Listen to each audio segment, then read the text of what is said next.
Friends, welcome back. आज की video का विषय है व्यंजन नाद के आधार पर। इसकी पहली वाली वीडियो में आपने व्यंजन पढ़ा था वायु प्रक्षेप के आधार पर, और आज हम व्यंजन सीखेंगे नाद के आधार पर। तो नाद के आधार पर व्यंजन को दो भागों में विभाजित किया गया है। पहला है अघोष और दूसरा है घोष सघोष। अघोष में क्या होता है? प्रत्येक वर्ग का जो वर्गीय व्यंजन होता है 5 वर्गों में विभाजित होता है। तो प्रत्येक वर्ग का पहला और दूसरा वर्ण, साथ में तालव्य, मूर्धन्य, दंत, इसमें सम्मिलित होते हैं।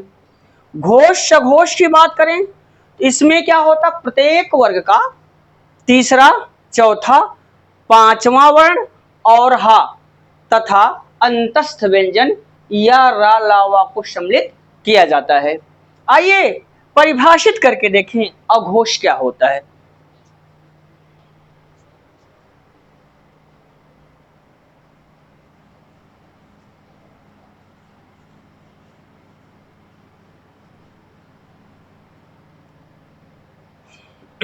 ये है हमारा अघोष। तो अघोष में ये पहला है हमारा अघोष। अघोष होता क्या है, पहले इसको देख लेते हैं। जिन व्यंजनों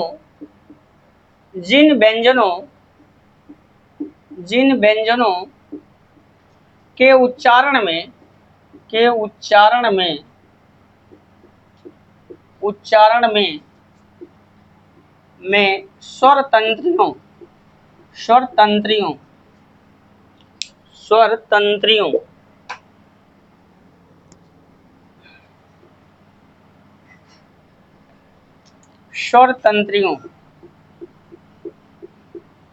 स्वर तंत्रियों में घर्षण का अभाव हो, घर्षण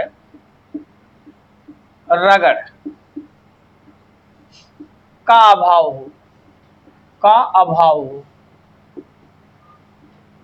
हो, उन्हें अघोष कहते हैं।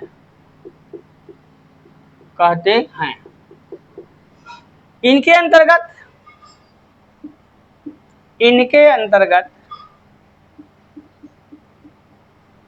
अंतर्गत प्रत्येक वर्ग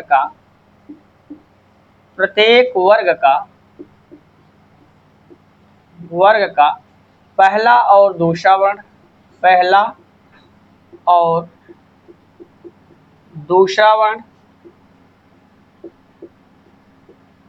दूसरा वर्ण तथा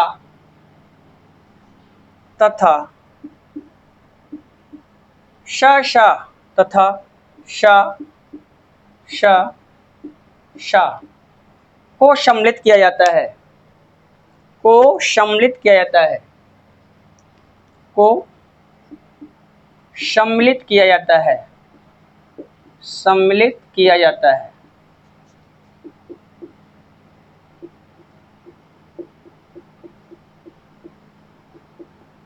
अब इसमें देखें अघोष, आप पढ़ रहे हैं व्यंजन नाद के आधार पर। इसके पहले वाली वीडियो में आपने पढ़ा था व्यंजन वायु प्रक्षेप के आधार पे। तो वहां आपको दो भागों में आपको दिखाई पड़े वायु प्रक्षेप के आधार पर, अल्पप्राण और महाप्राण। लेकिन यहाँ आप जो पढ़ रहे हैं वो नाद के आधार पे। तो नाद के आधार पे व्यंजन दो भागों में विभाजित है, अघोष और दूसरा घोष सघोष। अभी होते क्या है, कहता है जिन व्यंजनों के उच्चारण में स्वर तंत्रियों में घर्षण का अभाव हो, अर्थात ऐसे व्यंजन जिनके उच्चारण में स्वर तंत्री में घर्षण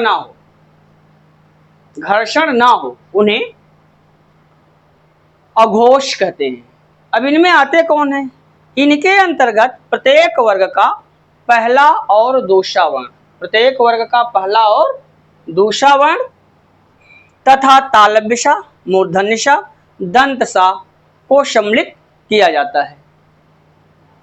याद रखिए ये अघोष होते हैं। इनके उच्चारण में स्वर तंत्रियों में घर्षण का अभाव नहीं होगा, अर्थात घर्षण घर्षण का अभाव होगा, अर्थात घर्षण नहीं होगा। ये ऐसे व्यंजन है इनके उच्चारण में स्वर तंत्री में रगड़ नहीं उत्पन्न होगी, ठीक, इसलिए इनको अघोष कहा जाता है।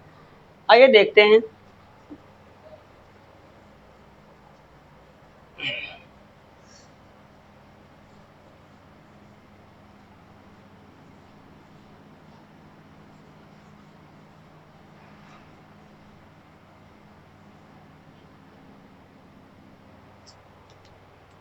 अघोष,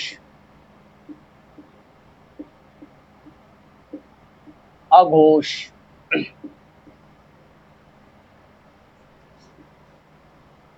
वर्ग, वर्ण,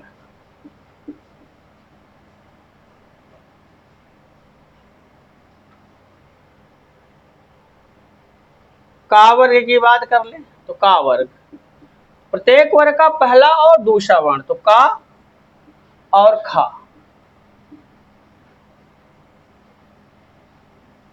चा वर्ग, चा वर्ग, तो चा और छा। फिर टा वर्ग, टा वर्ग, तो टा और ठा। फिर है ता वर्ग, तो ता और था।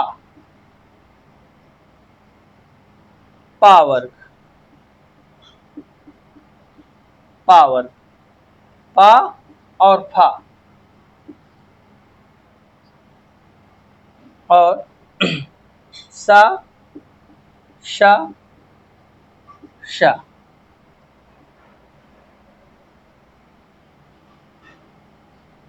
ये है हमारे अब अघोष। प्रत्येक वर्ग का पहला और दूसरा वर्ण तथा तालव्यशा, मूर्धन्यशा और दंतशा इनमें सम्मिलित होते हैं। इनकी क्या विशेषता है? ये ऐसे व्यंजन हैं कि इनके उच्चारण में स्वर तंत्रियों में घर्षण का अभाव होता है, अर्थात घर्षण रगड़ नहीं होता है। ये तो हो गए हमारे अघोष। आइए बढ़ते हैं दूसरे स्टेप पर, घोष सघोष को जानते हैं।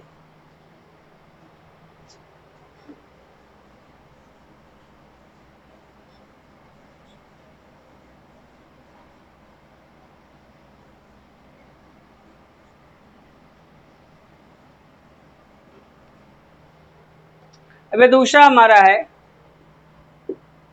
घोष, इसी को सघोष भी कहते हैं। सघोष ये क्या कहता है? जिन व्यंजनों के उच्चारण में, जिन व्यंजनों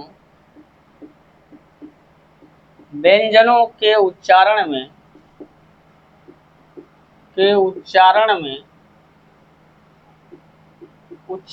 स्वर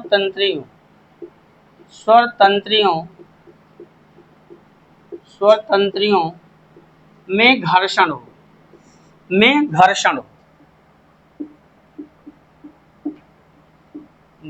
हो, उन्हें सघोष या घोष कहते हैं।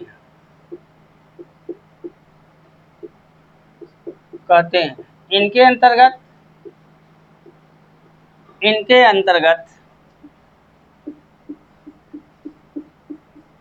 अंतर्गत प्रत्येक वर्ग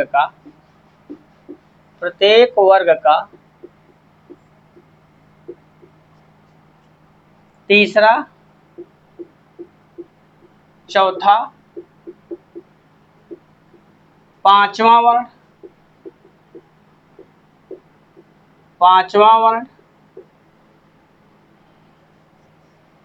और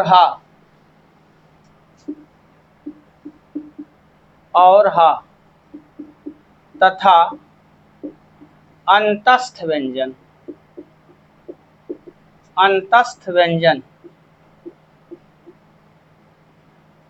व्यंजन या रा, ला, वा को सम्मिलित किया जाता है, सम्मिलित किया जाता है। किया जाता है। अब आप देखिए, ये आप पढ़ रहे हैं घोष सघोष, ये होते क्या हैं?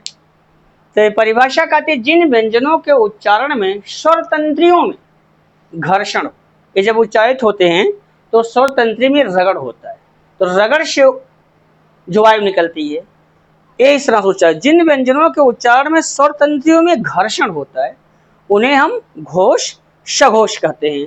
इनके अंतर्गत प्रत्येक वर्ग का तीसरा वर्ण, तीसरा, चौथा, पांचवा वर्ण और हा तथा अंतस्थ व्यंजन या रा लावा को सम्मिलित किया जाता है। आइए देखते हैं।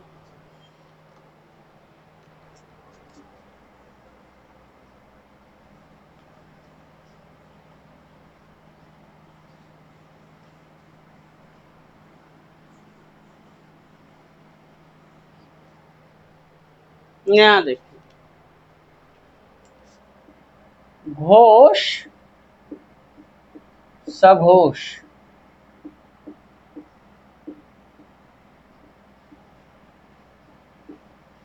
ये है वर्ग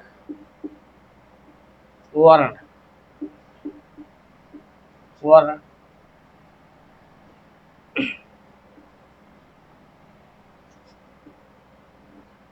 अब ले का वर्ग की बात कर ले। प्रत्येक वर्ग का क्या बोलता है? तीसरा, चौथा और पांचवा वर्ण। तो का खा गा, घा और अंगा। अब है चा वर्ग, चा वर्ग तो चा, जा, झा और या। फिर है टा वर्ग,